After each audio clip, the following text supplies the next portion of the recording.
Hi, I'm cooking tonight. Before I get into what I'm doing, I've been listening to a lot of women talk about their hair loss.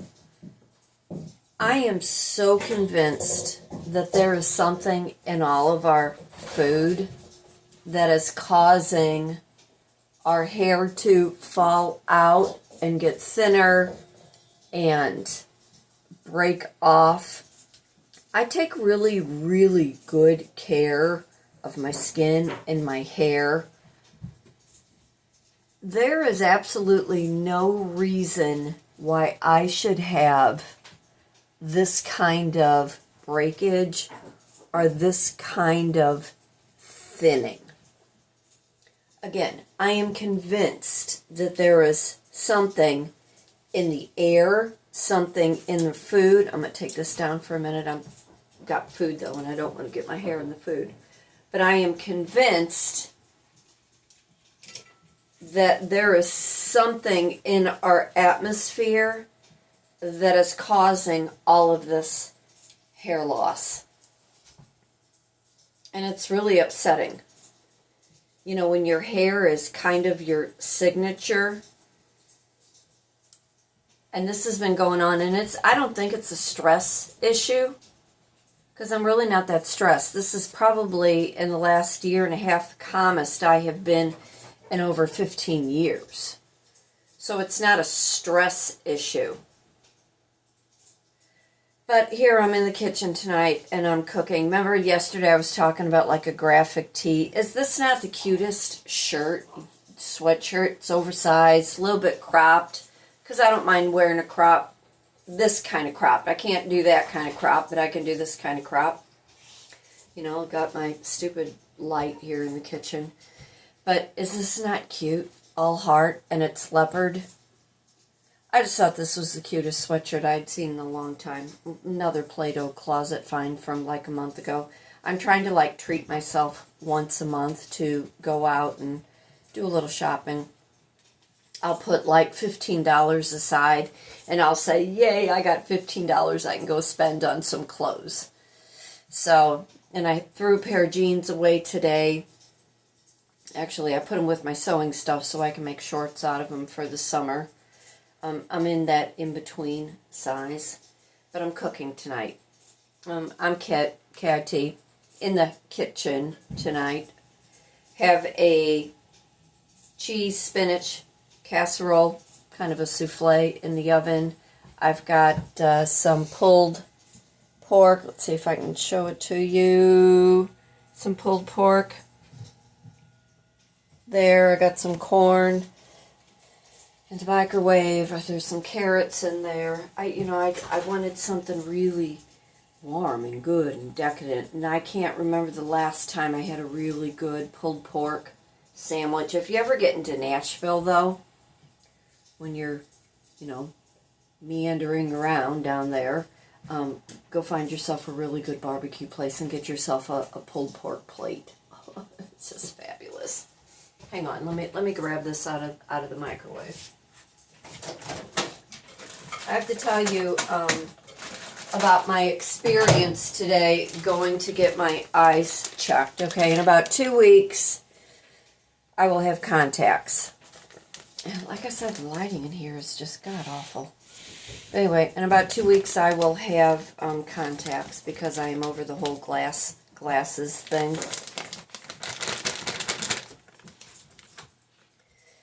So, my distance didn't change, but my close-up changed, which I wasn't surprised.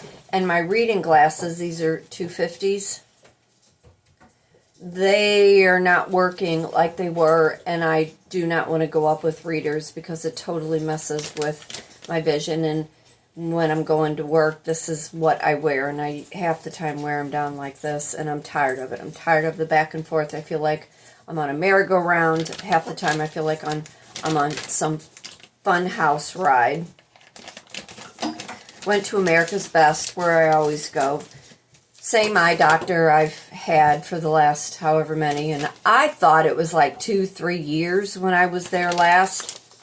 over 5.5 years. But my eyes hadn't changed till probably, I don't know, in the last couple months, really. And it's mostly my right eye. So I'm talking to the eye doctor today, and I said, I'm just over the whole glasses thing. I mean, like I said in a video, my eyes were always my best feature. They are like a hazel cat green. And I'm like, I feel like with wearing glasses, it has distorted all of the muscles in my eyes, in my face, in my neck. It hurts. And, you ask yourself, why am I so tired? Think about your eyes. Think about the muscles that it takes for your eyes to be able to see far away or close up. I got corn I'm doing here with some butter. I'm going to stick this back in the microwave. Hold on. Here, let me just do this so you can see where I'm going. But think about all the muscles that you have, in your face that have to do with your eyes and your neck and the tension that you have in your shoulders. It's from your eyes.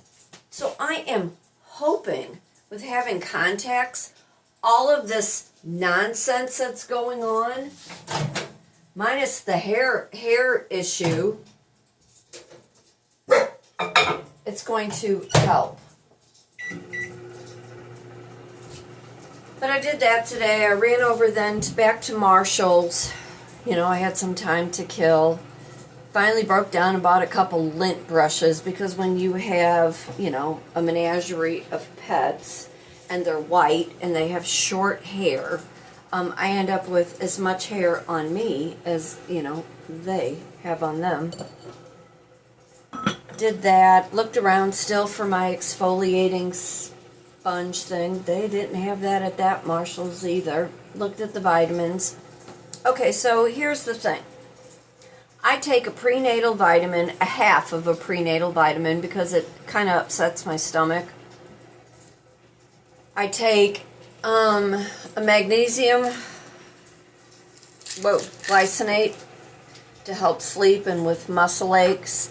And, I've been exercising and stretching and doing these Pilates things because I don't like the way I feel. I don't like the way I look right now. I don't like a lot of different things in my life right now. And I'm trying to do something to make these things better. And that's the whole thing. If you do not do something or attempt something, everything always stays the same. So I have that. I have the NAD. And I've gotten away from taking that because I sometimes just give my body a break. So I'll do the NAD in the morning. I will sometimes do a potassium pill. Being in the restaurant business, I'm running around like a crazy woman. I do anywhere from 10,000 to 18,000 steps in a day when we are busy. The body hurts. And you want to be able to build muscle, and you want to be able to, utilize the muscle that you have left, especially as you get older.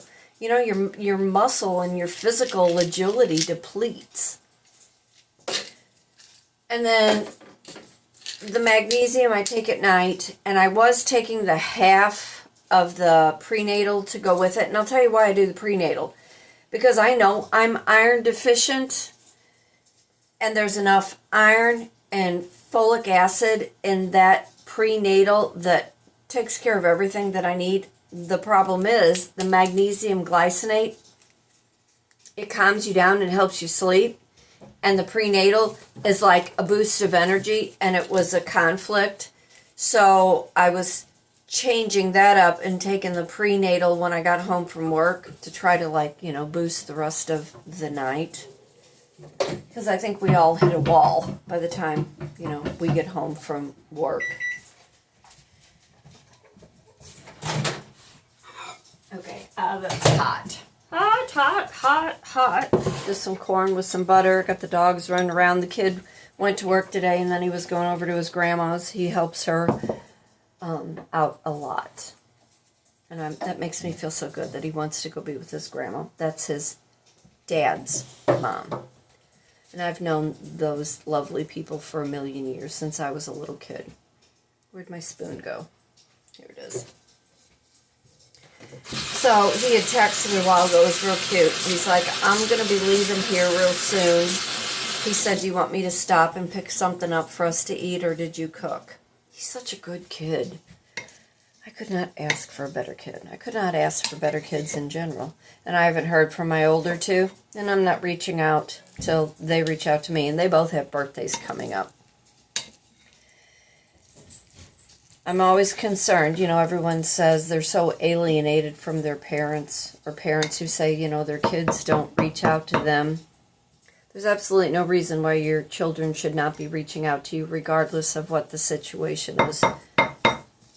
I grew up in a very commune kind of household, and I could not think of a day or a week that went by that I was not, talking with my grandma, or, every day I talked to my dad when he was alive. I'd talk to him in the morning, let him know what was going on for the day, see what he was doing for the day, and then, by the end of the night, I would call him just to check in to see how the day was, how he was doing, and the phone call never ended with, I love you, Dad. That I miss. There's a lot of things right now I miss. We're getting ready to go into Valentine's Day. I'm not a big Valentine's kind of girl. I believe, Valentine's Day is kind of like a Hallmark kind of day. But there are certain things I truly miss about being coupled up. And that back and forth, that house, this house, staying here, staying wherever, going away. That's what causes so much friction in so many relationships. There are too many things going on when there are two different households. And I miss that. And I really didn't stop to think about it until the last couple weeks. Because when you are coupled up and you are in one household, you learn to function within that one house, and you learn to adapt to all the things that need to be done within that household. You still have your life, he still has his life, vice versa. Then you do those things together that form that house, that keep that house together. Do I want to be married to my stove every night? No, not at this point in life. But I miss somebody else cooking for me on occasion. I miss somebody running to the grocery store so I don't have to. I miss those getting up Saturday mornings and running to an estate sale or doing whatever errands that we need to do so we can come back and make one big meal for Saturday. And then Sunday, iffy. Knowing you need to be prepared for the rest of the week. And then when it's summertime, there's grass to cut. There's plants to tend to. There's a garden to, be put in and harvest at some point. I miss those things. I miss those having friends and family parties and holiday get-togethers. When you are coupled up like that, that is the highlight. That is the best part of those relationships. And then you come home at the end of the day and you're like, so what was the highlight of the day? What did you do today? And usually someone's going to bitch, someone's going to moan and groan about how their day was, and then they're going to be, unhappy. I had said to one of the brewers the other day, I said, how are you? What's going on? And this is somebody that doesn't always work at our location. He oftentimes works at the other location. And he just happened to be at ours that particular week. And he said, I'm in a bad mood. It started out this week, I'm in a bad mood, and I'm still in a bad mood, but I'm trying to get better at not being in a bad mood. And I'm like, yeah, the grumpies. It's rough. It's a rough life right now. We're all looking for something to look forward to. And whether it be Valentine's Day and you know, a Hallmark kind of event, we're all looking for that simplicity. We're all looking for those tender moments. We're looking for the highlights in our day, and what do we have to come home to at night? You know? So although there may not be a particular, you know, grown adult coming home to me, it was cute that my kid had said, "Mom, do you want me to pick something up for us for dinner tonight?" And I said, "No, I cooked." But what about you? How are you feeling about life right now? How are you feeling about all those tender mercies that could be happening in your life, or the tender mercies that you closed the door on because you couldn't regulate an emotion, because you didn't know how to articulate, because you did not know how to converse? There was something else I was thinking about today too.